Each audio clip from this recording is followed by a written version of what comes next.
Hey guys, so out here this morning we are in front of just this massive stump. I am standing under it right now. Just to put perspective, I'm 6'2" and it's at least, I don't know, another 8 feet ahead of me, above my head. So I've been showing you some of the footage here, and we got a big trunk on the other side that we're going to be taking out.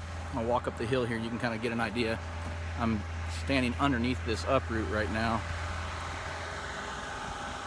We've had several tree companies come out, look at this job and tell them that that stump can't be ground. And on the other side of it, it's got about a 5-foot wide oak trunk. It's about 20 feet long. So we're gonna go knock it out this morning and get it taken care of. So have a little fun with it. I'll get some photos as we go.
Hey guys, sorry to say this, but my camera GoPro battery died before the stump was finished, and my first battery died while the trunk was taking place, being removed. So wish I could put that in there, but I got a picture when we were finally done of what the result was of the backyard, and I'm going